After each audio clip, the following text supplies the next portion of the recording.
Trevor, a scoreline that probably tells it all, really. A one-sided affair from Tipperary here. It was from start to finish, Jonathan. Yeah, Tipperary, I suppose the big concern for Offaly coming in here today was Tipperary going for the jugular straight away, and they really did. You know, they were 1-9 to 3 points up after 10 minutes, but the intent of Tipperary was very, very positive. Yeah, every time they kind of got a ball in the scoring position, their first thought was goal rather than point, and for Liam Cahill, I suppose, going away from that, he kind of has to be very happy on that. Yeah, like that was the fear, wasn't it, for Offaly? Both sides coming into this after, emotional enough defeats. Tipperary, I think everybody expected them to play in a Munster final, and then Offaly, on the other hand, would have expected to win Joe McDonagh. But Tipperary, they were the ones that settled the better. They had those couple of weeks off, those 3 weeks off, got the injuries right, and you're right, they just started off 100 miles an hour. I think that's the key. Look, the Tipperary players themselves knowing that last day performance against Waterford wasn't good enough, and Liam Cahill for the last 3 weeks. Look, obviously Tip probably wanted to be in the Munster final, they weren't, but Liam Cahill would have trained them guys so hard, he would have got into their heads that performance wasn't good enough for both a Tipperary team or for the supporters. And like you said, getting them injuries back, get Jason back on the field, getting Jake back on the field, I felt today, and Offaly coming in today, they're on the back of, like you said, it was a very emotional loss for them, and they put so much effort into the Joe McDonagh final this year, or into the Joe McDonagh campaign this year, and they were unlucky in the end, but look, probably the best team on the day probably won the Joe McDonagh final, and Offaly would have been hurting from that. I know they had a week off themselves because I was talking to a few of the players. They went back at it, they trained hard, but look, it's a very tough game for them mentally come in, knowing that they're playing against a team that are probably in the top 4, 5, 3 in the country, and it showed today. Tipperary's intent was what I was very happy about, I suppose, coming from a Tipperary man in Offaly, is that I was very happy with their intent and their work ethic today. They were up in Offaly's face, they were supporting each other off the ball, and look, their stick passing was a joy today. Yeah, and they really went from the jugular. They squeezed the puck outs. Offaly could hardly get out of their own, even outside the 45 there for the first 10 minutes or so. In the first, and I think it was in the first 6 minutes, Tipp scored 1-3 off turning over puck outs, which is their intent straight away. Straight away they meant business, and they weren't backing off Offaly. Offaly had to go short because they weren't able to wing long balls, and Tipp probably knew that, and it was good management from Tipp to squeeze the puck outs because it put severe pressure on the Offaly team. It's a game that really struggled of even Offaly getting the goal before half time and the black card. They were just never really got within arm's distance, did they? No, they were never within arm's reach. Look, I think it was 6 points and no score after 4 minutes, so Offaly struggled all around the field all day. Like at half time you would have said no Tipperary players struggle in their position, realistically, so they would have been on top of their game, and that's tough for Offaly. You would expect 1 or 2 players to step up and maybe turn over 1 or 2 balls, but it just didn't happen. Tipp's use of the ball was very clever. Like Noel McGrath is a maestro midfield, and really used the ball very well. But you have Jake absolutely flying form. Great to have him back on a Tip perspective. And you look at Mark Keogh, he stepped up. I think Mark scored 3-3 or 3-4 today. It's a huge return from Mark. We'll just focus on Offaly for a second now. So, didn't get promotion. We were chatting before and you said that mightn't be necessarily a bad thing for them. Yeah, well, look, you look at Offaly's year last year, okay? Did they win the league? No, they didn't. Did they get up out of Joe McDonagh? They actually lost very poorly here to Carlow in last year's last round game of the Joe McDonagh. So it was a progression this year for Offaly. Absolutely, I think. For me, they won the league. They're playing in Division 1B next year.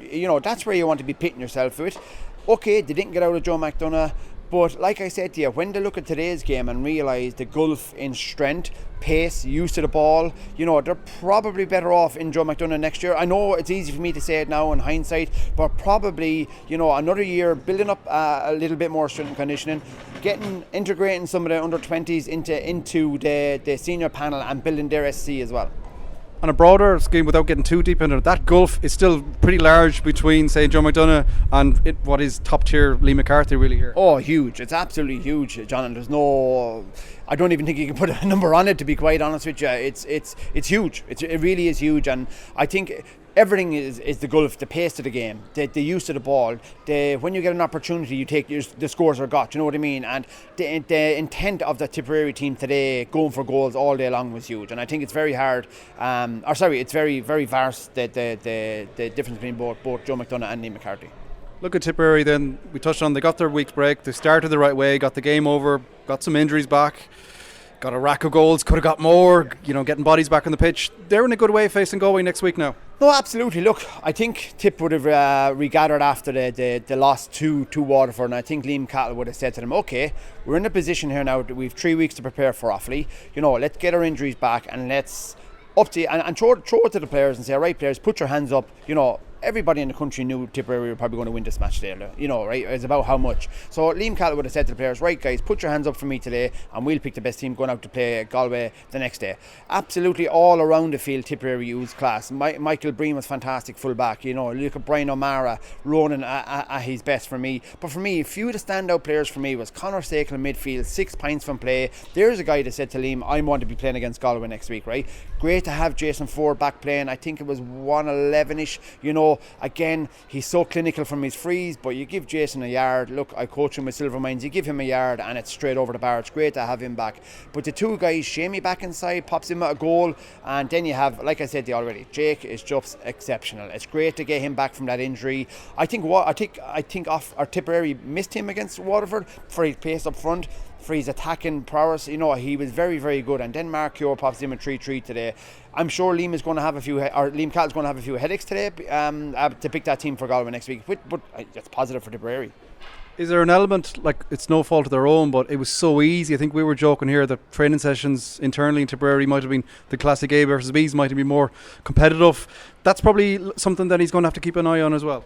Yeah, well, look, I think this week he's not going to do too much in game-wise. It is what it is today. The match transpired the way it did. Yeah, it was a lacklustre game, and sometimes it did look like that an A versus B would be more competitive than it was. But that's just unfortunately the way that the Joe McDonough and Liam McCarthy teams are at the minute. Tuesday night will be a recovery, I'd imagine, or even tomorrow night might be a recovery. Have a good go at Tuesday night, and then they'll be just fine-tuning things in for the Galway game. That's a mouth-watering clash. The old enemies back together again.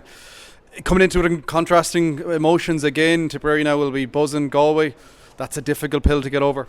Absolutely, and look, coming from a Tipp perspective, I think Tipp are going in a good position. Everybody will fancy Galway going into the game. There could have been Leinster champions. Do you know what I mean? So going into the game, Tipp will have the confidence up today. 7:37 score, that's huge. They'll be buzzing after the match, they're buzzing in training. And like you said, to turn that around for the Galway squad is going to be very tough, I feel. Mentally more so than physically. There probably will be a fit team. But mentally, to lose the final the way they lost it, that's going to be hard to get over for Galway. I can safely say it's not going to be a game where we're going to be struggling. Is that 111, 117, 2-3, whatever scoreboards there? We were scribbling to 90 at the ends. We won't have that next week. I don't think so. I think either team will take a 1 point win the next day, and I think the match is going to be that close as well, to be quite honest with you. I don't see either team winning by more than 3 or 4 points. It's going to be that close. Galway are Galway. Do you know what I mean? They're a very physical team. They use the ball quite well. They have Conor Whelan inside. That's absolutely on fire. You have Jack Grealish. You have Evan Nyland. They've guys. You have the Coonies. You've lads all over that have won All Irelands, which is huge. You know what I mean? Huge. These guys know how to win big games. And for me, Henry will have a tough job getting these guys mentally prepared for the Tipperary game. I'm sure Henry was probably here looking at the game today to see what way Tipp lined out. They'll have to go and see the kind of counteract Tipperary's runs through the middle, which I thought were very effective today. But yeah, look, it's going to be a humdinger of a game next week. Proper knockout championship. Now you said it, probably the first proper knockout championship game for both teams this year. You know what I mean? And that's thrilling too, because everybody knows with the way the Leinster Championship and the Munster Championship is, there is a leeway. If you lose, you can lose probably a match or so, or draw a match. The backs are to the walls here. You're going to see guys are going to be nervous in the first 5 or 10 minutes. Not wanting to make a mistake. But yeah, I'm so looking forward to next week. And another thing, we're all looking forward to get out to this thunder and lightning. Yeah, it was scary at stages for there. You're looking out, flashes happening, and it was like a monsoon-esque out there. It was crazy even to play in. And look, someone said in the commentary, safety for the players, and it probably was today. Well, let's hope next week it'll be better on and off the pitch. Right, you too, John, and thanks a million.